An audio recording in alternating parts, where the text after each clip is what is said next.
주안의 만나 4월 24일 금요일 묵상을 함께 나누도록 하겠습니다.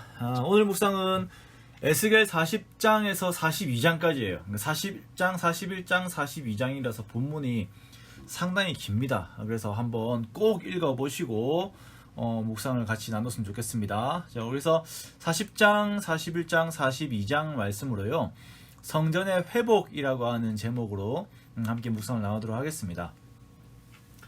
자, 오늘 본문은 아까 말씀드렸던 것처럼 40장과 42장의 그 말씀입니다. 이 40장에서 42장은 성전 회복에 대한 내용을 이렇게 함께 말씀을 하고 있거든요. 그래서 이 후반부들이 명칭들도 그렇고 어떤 내용들도 그렇고 참 어려워요.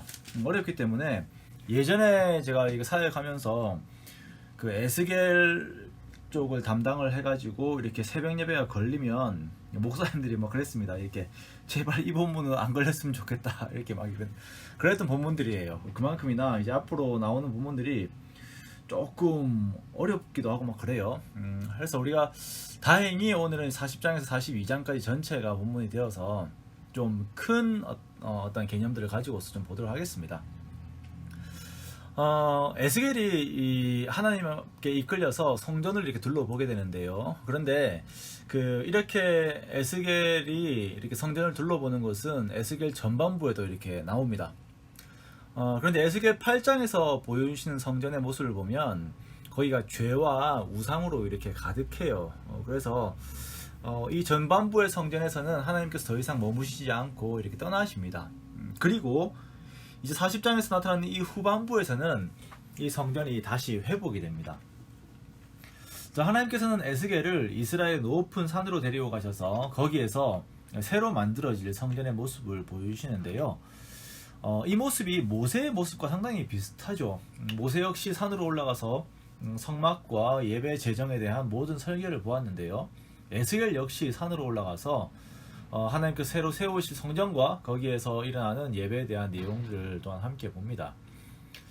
에스겔에게 새로 세워질 그 성전에 대한 환상을 보여주시면서 4절 말씀에 보면 천사가 에스겔에게 이르기를 인자야 내가 내게 보이는 그것을 눈으로 보고 귀로 들으며 마음으로 생각할지어다 라고 이렇게 말을 해요. 자, 그냥 앞으로 보여주는 것을 그냥 보고 듣는 것으로 끝나는 것이 아니라 이 일들에 대해서 마음으로 생각하라 라는 것이에요. 우리가 하나님의 말씀을 들을 때에 또한 기도하며 하나님의 뜻을 따라갈 때에 이 일들에 대해서 보고 들으며 마음으로 생각하는 것입니다. 자, 우리가 무엇에 대해 생각하는 것입니까? 바로 우리의 삶에 대해 생각하는 것이에요. 그리고 나 자신의 생각들에 대해서 생각을 하는 것입니다. 내 생각의 방향이 올바른지, 내 생활 속에서의 우선순위가 제대로 잡혀 있는지, 내 삶에서 하나님에 대한 순종이 있는지, 내 삶을 바라보는 세계관이 올바로 정립이 되어 있는지 등의 문제를 놓아두고 이것을 하나님의 말씀 앞에서 계속 생각하고 또 생각하는 것입니다. 요즘 세상을 보면 검색은 많지만 사색이 없는 시대죠. 많은 사람들이 이렇게 이야기를 합니다. 평가를 해요. 눈으로 보고 귀로 듣지만 생각은 별로 없습니다. 그냥 보고 듣는 것이 중요합니다. 이전 시대보다 보고 듣는 것이 많아졌어요. 그 중에서 우리가 말씀에 대해서 또한 중요성을 가지고 계속 보고 들어야 하는데 더더욱 중요한 것은 그것을 두고 말씀 앞에서 우리 삶에 대한 생각이 끊이지 않아야 한다라는 것입니다. 이것은 다시 말하면 이 말씀 앞에서의 생각과 함께 우리의 기도가 끊이지 않아야 한다라는 것이에요. 하나님께서 전달자인 에스겔에게 이 환상을 보여주시면서 이것을 두고 마음에 생각하라라고 한 것은 이 하나님의 회복의 말씀으로 인하여서 에스겔의 마음이 먼저 기쁨과 환희와 그 평안 속에 거하기를 하나님께서 원하시는 것입니다. 이 환상으로 인하여 에스겔의 실제적인 삶의 내용이 변하게 되는 것이에요. 그랬을 때에 에스겔이 전달하는 전달의 어떠한 내용과 분위기도 달라지게 되는 것이죠. 하나님께서는 이 말씀을 통하여서 우리에게도 동일하게 이런 하나님의 기쁨의 역사들이 일어나기를 원하시는 것입니다. 에스겔 40장에서부터 시작되는 그 성전의 회복의 모습은 그 구약의 역사에 나타나는 성전의 모습이 아닙니다. 자, 이것은 예수 그리스도로 말미암아 이루어지는 교회의 모습들이기 때문입니다. 그래서 오늘 본문은 우리들 자신에게 바로 적용이 되는 것이에요. 우리가 성경을 읽을 때 아주 중요한 것은 항상 우리들의 현재 위치를 잘 이해하고 읽는 것입니다. 이 성경이 예수를 믿지 않는 자가 읽는 본문일 수도 있지만 거의 대부분은 예수님을 구주로 받아들인 사람들이 읽게 됩니다. 자, 그렇다면 이 본문은 예수를 믿은 우리들에 대한 그 내용이에요. 오늘 본문에서 강조되는 내용들, 즉 거룩과 지성소, 예배, 세상과 구별되는 담 등의 이런 내용들은 구약 시대 그 사람들에게만 적용되는 것이 아니라 바로 오늘날을 살고 있는 우리들의 삶과 직결되는 부분인 것입니다. 여기서 보면 먼저는 성전의 거룩성을 볼 수가 있습니다. 에스겔 42장 16절에서 20절을 보면 성전의 길이와 너비가 500척씩 됩니다. 자, 이것은 정방형, 즉 정사각형이에요. 광야에서 장막도 그렇고 솔로몬 성전도 보면은 정방형은 그 안에 지성소밖에 없습니다. 지성소는 정육면체로 이루어져 있어요. 자, 그런데 이렇게 완전한 모습을 가지고 있는 지성소에서 멀어지면서 이제 이것이 긴 직사각형으로 변하게 되죠. 그래서 이 지성소의 그 정육면체는 하나님의 완전성을 의미를 하는데 여기서 멀어지면서 그 형태가 딱 길게 직사각형으로 됩니다. 아마 성전 모양을 보셨다든지 그림을 보신 분은 이해가 가실 거예요. 자, 그러나 에스겔에게 보여주신 환상의 모습을 보면요, 이 모습이 다릅니다. 예수 그리스도를 말미암아 세워지는 교회가 얼마나 완전하고 거룩한 것인지를 보여주시기 위해서 이 성전 전체가 정사각형으로 되어 있는 것이에요. 즉 이것은 정말 예수님의 피로 인하여서 의롭다 여김을 받은 성전된 우리들이 하나님 보시기에 얼마나 완전하고 의로운 존재가 되는지 그 예수님의 능력을 다시 한번 묵상하게 되는 것입니다.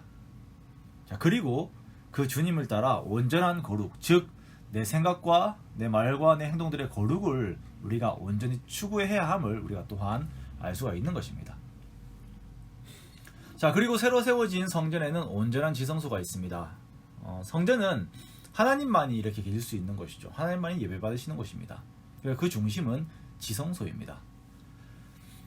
에스겔 8장에서는 성전 속에 단무스, 온갖 곤충들, 그리고 가증한 짐승들, 우상들과 태양에게 절하는 그런 모습들이 있었어요. 자, 그러나 새로 세워진 성전에서 성소와 지성소가 온전하게 세워집니다. 이제는 하나님만이 거기서 예배를 받으실 수 있는 것이에요. 자, 우리 마음은 내적 성소가 됩니다. 즉 하나님께서 머무시는 곳이고 하나님께만 예배하는 곳입니다. 그런데 혹시 그 장소에 다른 것들이 자리를 잡고 있다면 우리는 그 모든 것들을 치우고 본래의 모습으로 주님께서만 예배할 수 있는 곳으로 바꿔야 합니다. 자, 마지막으로 성전에는 담들이 있습니다. 이 담은 속된 것과 거룩한 것을 구분하는 기능을 하고 있는데요. 자, 이 담이 있으면 속된 것이 거룩한 것으로 들어오지 못해요. 자, 그렇다면 어떻게 하면 속된 것에서부터 우리의 거룩을 지킬 수 있을까라는 것을 우리가 생각을 하지 않을 수가 없는데요. 자, 그것은 바로 성령을 따라서 행하는 것입니다. 자, 시편 125편 3절에서 보면은 하나님께서 의인들로 하여금 죄악의 손을 대지 못하게 하십니다. 거룩이라고 하는 것은 죄와 구별되는 것을 의미를 하는 것인데 우리가 죄악의 손을 대어버리면 하나님의 거룩을 향한 그 거룩한 사람들의 그 영적 능력들이 상실이 되어버립니다. 자, 그러나 성령께서 우리와 함께 하신 성령께서 우리 마음을 계속 지키시면서 우리로 하여금 계속 거룩을 추구하게 하시는 것이에요. 자, 갈라디아서 5장 16절 말씀에 성령을 따라 행하라 그리하면 육체의 욕심을 이루지 아니하리라 라고 말씀을 하십니다. 성전된 우리에게 온전한 담이 세워지려면 우리가 성령을 따라서 행하는 그 삶의 노력들이 계속적으로 있어야 하는 것입니다. 이 노력들에는 반드시 우리의 기도가 뒤따라야 합니다. 성령을 따라 행한다라고 하는 것은 말씀 앞에서 성령께서 그 방향성을 인도하실 때에 그대로 순종하는 것을 의미합니다. 자, 그러면 육체의 욕심이 즉 죄가 우리를 건들지 못하는 것이에요. 모세가 그리하였던 것처럼 에스겔 역시 이 환상을 보기는 하였지만 이것에 대한 실제적인 것을 누리지는 못했습니다. 하지만 우리는 예수님으로 인하여서 교회됨, 즉 성령의 내주하심이라고 하는 그 은혜를 누리고 있어요. 그러기에 항상 그 은혜를 생각하며 성전의 본질을 생각하고 그것을 계속 추구하고 이루어 나아가는 삶을 살아야 합니다. 하나님을 모시고 거룩을 추구하고 예배가 끊이지 않고 순종함으로 끊임없이 죄를 막아내는 주의 거룩한 성전이 되어야 하는 것입니다. 우상의 제단과 같았던 우리의 삶이 예수 그리스도를 말미암아 거룩하게 되었음에 항상 감사하며 예수님 중심 안에서 항상 평안을 누리는 그러한 귀한 축복이 가득한 저여러분 되시기를 주님의 이름으로 축원합니다.